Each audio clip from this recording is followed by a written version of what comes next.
Today on CityCast Chicago, is the Chicago Police Department taking sexual assault within its own ranks seriously? How fast is the city sinking? And how are you spending the first full weekend of June? It's Friday, June 6th. I'm Jacoby Cochran, and this is what Chicago's talking about.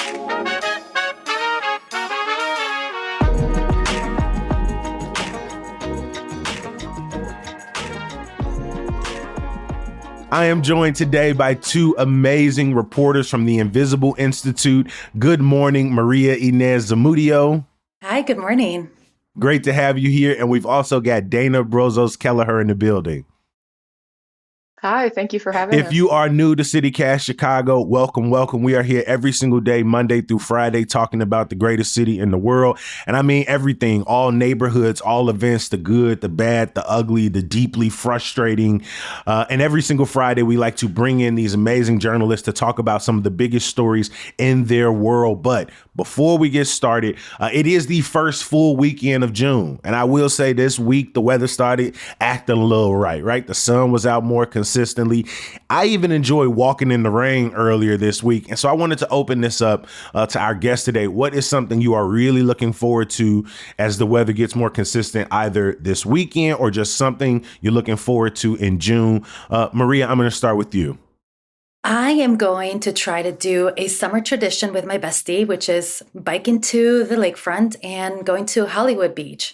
We'll see if it stays warm enough to actually do that, but I am ready. I am so ready for summer. So from where your interest to Lakeshore Path is, how far is Hollywood Beach? Like, is that a bike for you? Right? Oh my God. Or is that like, is that like up the street?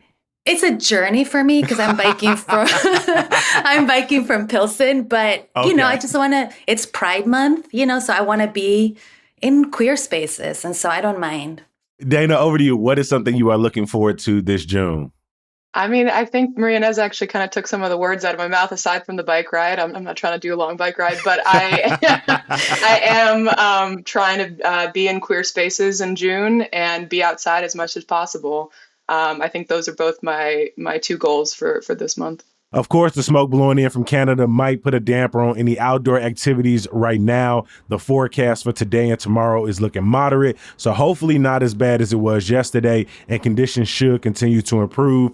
But I want to get us started with an investigation y'all have worked on along with your colleagues at ProPublica, the Sun-Times, and WBEZ. You've been looking into sexual assault in the Chicago Police Department and involving Chicago police officers. Over a year of work went into reviewing some 300 complaints against Chicago officers of sexual assault or misconduct, including in the Chicago Police Academy. And I should say this conversation will include detailed descriptions of some of those accusations.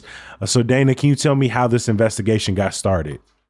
Our reporting team spent over a year reviewing over 300 complaints accusing Chicago police officers of sexual assault and misconduct stretching back to the early 2000s.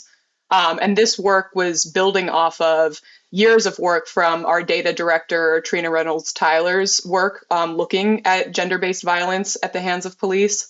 She found that a lot of these complaints were underreported, and we really wanted to look into the prevalence of that. And, one thing that stood out from the cases we were looking at was the number of cases we were seeing where officers were accused multiple times. We took a closer look at those cases. We requested records. We talked to people. And we found that in a number of those cases, the department missed chances to intervene. We identified 14 officers accused of sexual assault in the last decade who also had another claim of some kind of sexual misconduct. When you say missed, what do you mean by that? Do you mean they looked into it and chose to do nothing, that they ignored it, that it got caught up in like bureaucracy and paperwork, that it wasn't getting through the right channels of accountability? What do you mean when you say missed? So from our review of hundreds of these cases, we saw that these claims were often downplayed and ignored, which sometimes allowed for officers to abuse again and again, which was the case for the lead case that we highlight, Officer Eric Tabb, as well as the other case in the story, Officer Corey Deans. In Deans' case, it actually took the COPA to be able to come in and identify the pattern.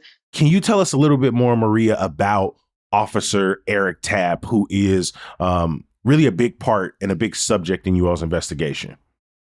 Yeah, so Eric Tabb is one of the officers that we zeroed in on to understand how the department handles and investigates these kinds of claims.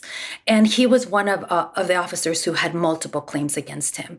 So we tried to slow down and try to figure out exactly what happened with his first claim to outline and highlight opportunities of stopping him or holding him accountable by the police department. And so let me do a quick breakdown of this case because it's a little long.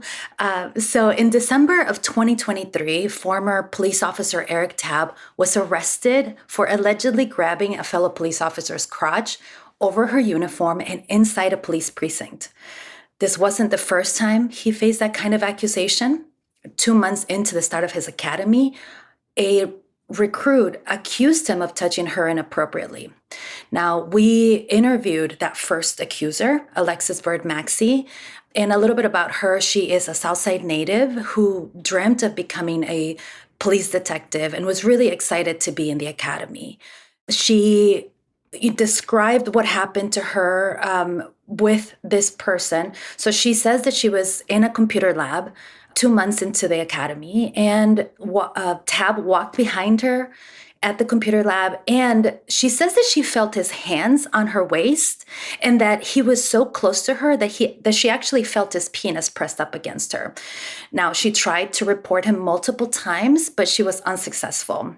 And a few weeks after that incident, she was fired. Now, we uncover from investigative files that Tabb started telling other recruits that Bird Maxey was overreacting from that episode, that he had only touched her on the shoulder to get to his seat. And so we sort of unveil what happened in those interactions.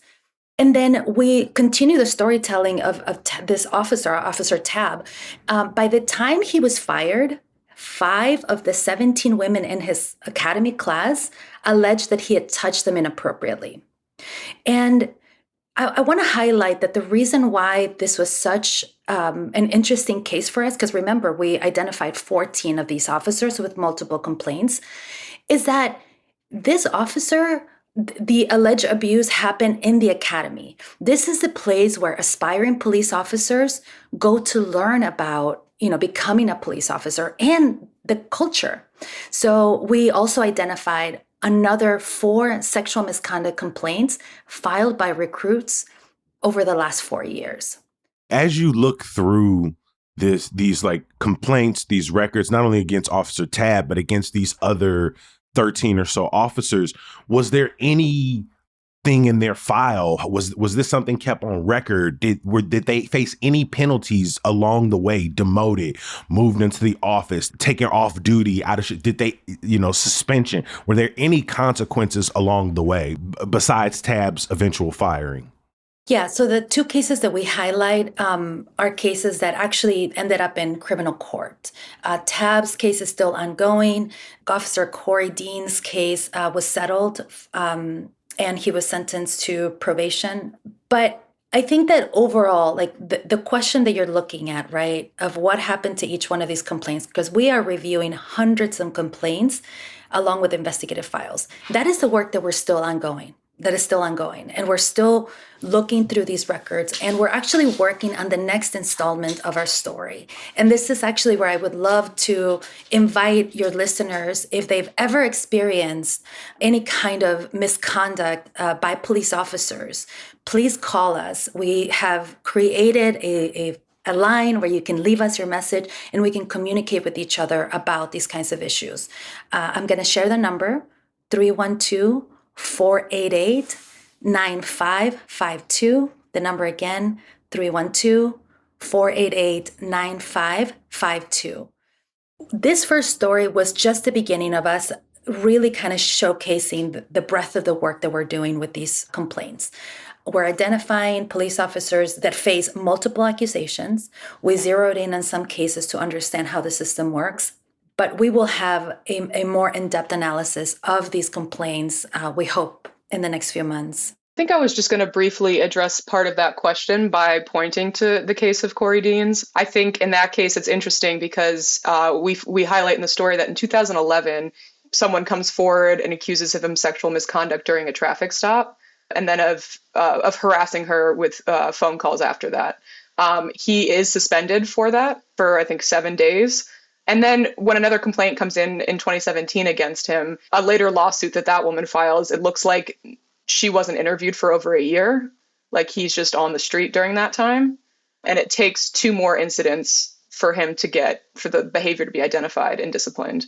So I think, to answer your question, I think we've seen maybe some discipline occur in some of these cases, but also it doesn't seem to actually prevent the behavior, I guess is what I'm saying in that case. You also point to in your analysis that the police department adopted a so-called zero tolerance policy in 2023.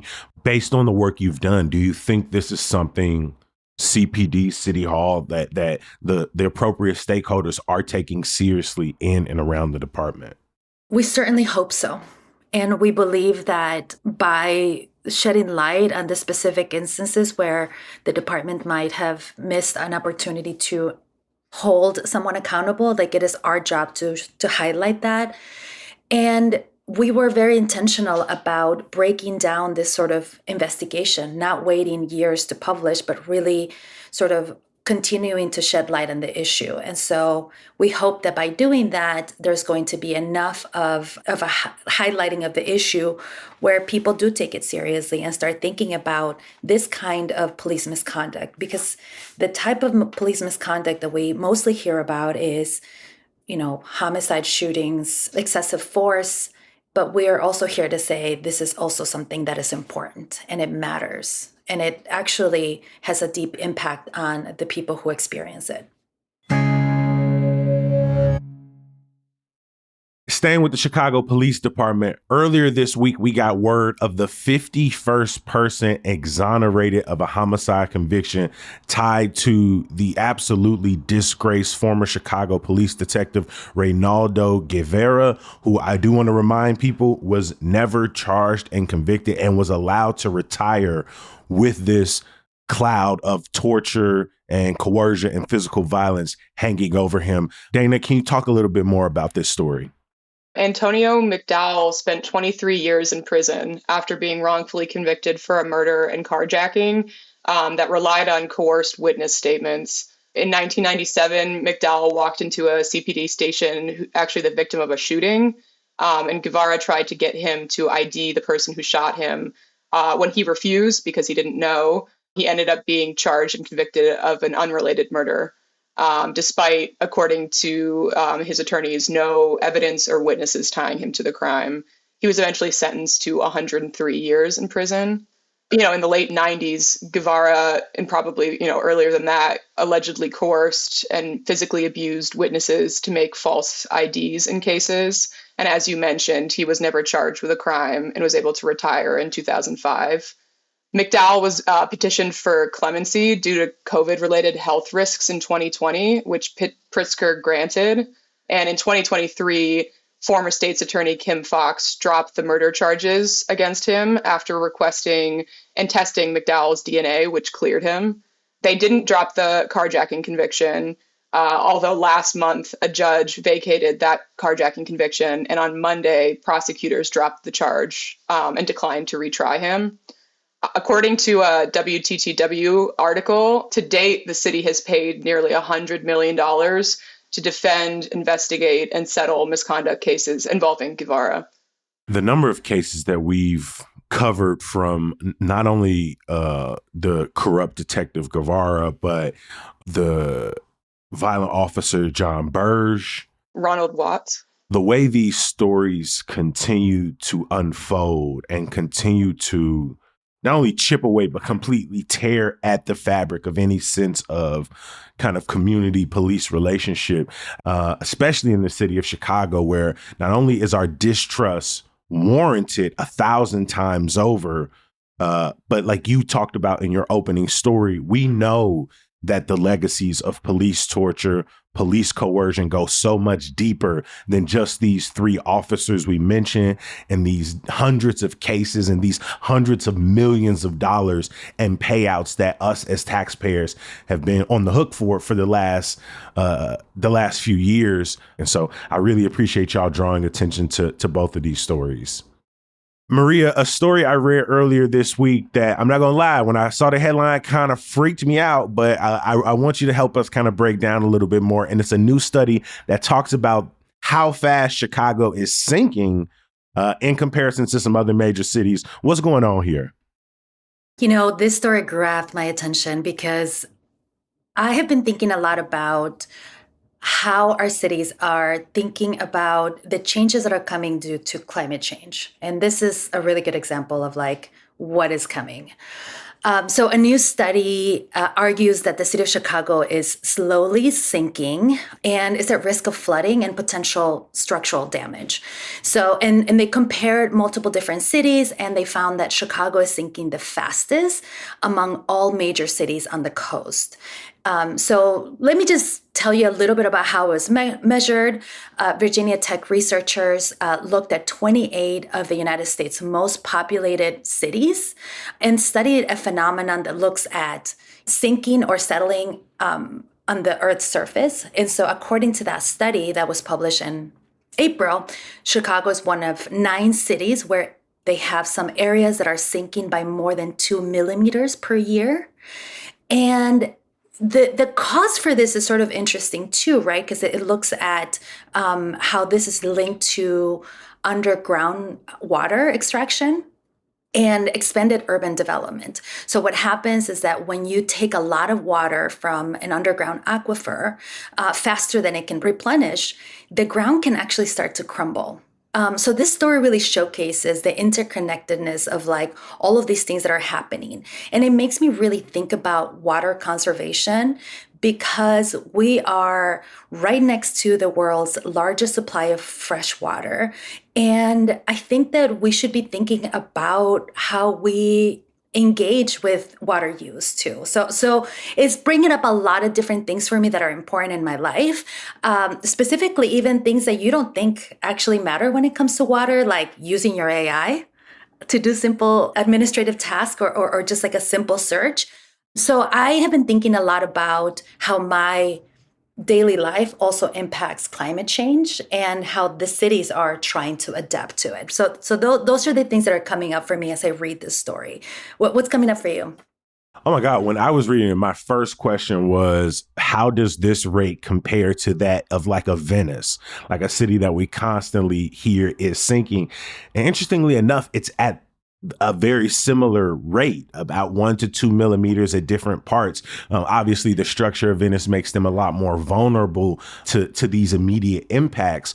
But what I really appreciated was kind of getting a better sense of how this works or what all plays into this, learning about what Chicago looked like during the Ice Age and how that impacts the rate of sinking. But I agree with you, Maria, the fact that, 5th fastest amongst major cities in terms of high populated cities, only behind obviously New York City. It's not that many in front of us in the country, but being behind New York City in terms of that rate. I appreciate that it gives us context, because if you just go Chicago is sinking, I know that can freak a lot of people out. And so I think this is an important story and hopes that it will engage a few different parts of the conversation around like how can Chicago prepare itself for the pending challenges coming from climate change. Every single episode of CityCast Chicago ends the exact same way, and that is with some good news. Dana, you wanted to talk about one of Chicago's favorite river animals, one we talked about earlier this week. Who is that? Chonkosaurus is the legal name, I think. Big Chonky. Yeah. The snapping turtle has been spotted again in the Chicago River, and is a good sign for conservationists say that like means the river is likely cleaner than we think it is, and conservation efforts from local environmental groups have been making an impact, and they've been seeing, an increase in the number of other turtles they're seeing, as well as other wildlife along the riverfront, which is just seems like positive news. further down the river outside of Chicago, people are starting to spot more and more river otters. More and more pictures are coming out, which again really highlights the overall improving health of the Chicago River. I'm gonna put you on the spot, Dana. Do you have a favorite Chicago animal? Not just aquatic like Chance the Snapper or Chonkosaurus, but I think about, Monty and Rose a few years ago. I think about the Millennium Park foxes. Is there an animal in the Chicagoland area that has your heart more than the others? It's funny that you mentioned Chance the Snapper, because right before this, Maria and us we were talking about how fond memories we have of Chance the Snapper. And yeah, I think I might jump on the bandwagon there and go with the Snapper. Yeah. What about you, Mariette? Do you have a favorite? You know what? Chicagoans love a good pet. And I feel like Chance the Snapper was a moment in time. And he just kind of gave us a little sparkle of joy to build community around. Like, people were out there, okay? Like, really invested. And I was joking with Dana that, like, maybe that's our next investigation. Like, where did he come from? Who abandoned him? I at least know where he is. As of December of last year, Chance the Snapper, who was caught in the Humboldt Park Lagoon some 6 years ago, I believe it's in St. Augustine, Florida. He's now 7'1", or his length. He's now 7'1" in length. Again, as of December. But it seems that Chance seems to be doing good. Over to you, Maria. What is your good news? Well, I love Chunkosaurus, so that's a really great transition into my good news of the week. So the tribe is opening a newsroom in the West Side in East Garfield Park. And they will be producing films, and it's sort of like a multimedia hub.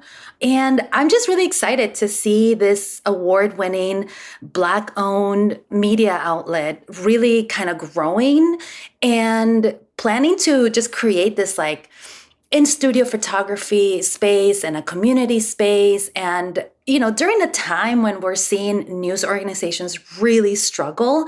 I mean, I survived the layoff last May, so I'm there with, the fear and like the despair. But watching these like smaller local nonprofits really thrive is bringing me a lot of joy. And I just really love what they do. So I was happy to see their growth.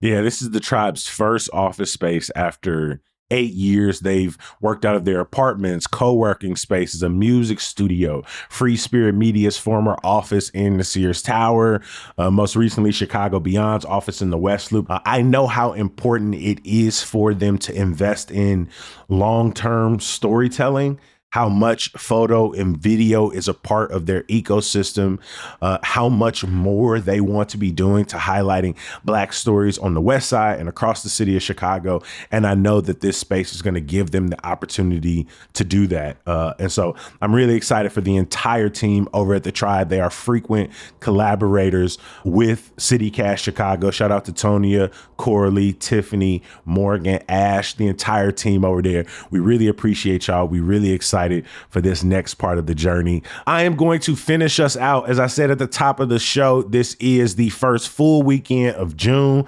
I'm really excited for it, not only because K-Dot, SZA in town tonight at Soldier Field, the Indiana Fever in town to play at the Sky at the United Center. You got Blues Festival all weekend, but then there's another event that is really close to my heart, and the Rink in Avalon Park is celebrating 50 years on Saturday. It has been one of the places I have learned to skate, hone my skills, one of the places I still go every year to celebrate birthday parties. There's a Thanksgiving skate jam that happens every year that my uncle puts on that I'm always out there for. But I also want to hear from y'all. How are y'all spending the first full weekend of June? What are y'all doing? If you're still looking for some plans, head over to chicago.citycast.fm. Check out our very packed events calendar. I'm literally on it. I just went over to chicago.citycast.fm. I clicked on events. I quickly scrolled down to Friday, Saturday, Sunday. Oh my God, Rib Fest, March Against Gun Violence, Art on the Mart, Lincoln Park Greek Fest, 57th Street Art Fair. Y'all, we got a ton for you. And if you really want us to curate these events for you, become a member of CityCast Chicago. Not only do you get ad-free listening, You get to support the best damn podcast and newsletter in the city. But every week we will send you a special members only events email directly to your inbox. All right. So reach out to us 773-780-0246. Let us know how you're spending this June. In the meantime, in between time, join me in thanking our fantastic guest today from the Invisible Institute. I want to give a huge thank you to Maria Inez Zamudio. Maria, thank you for making time. Thank you so much for having us, Kobe. It's been fun. Thank you. And thank you to Dana Brozos Kelleher. We appreciate you showing up. Thank you so much. This has been really fun. Please join me in giving a huge thank you to the people who make CityCast Chicago possible. Obviously, I am not doing this by my damn self. We could not do this without executive producer Simone Alisea, our producer Michelle Navarro, our Hey Chicago newsletter editor is Emmy Mack, our roving producers helping us this week, Elizabeth Kama and Selena C. Reynolds, our social media manager doing this damn thing is Rick Homuth. The music we all love is from my boy Sam Thousand, all the kimonos, and Mark Greenberg from the Mayfair Workshop. Hey, we're going to be back bright and early on Monday. Hopefully you will join us. Peace.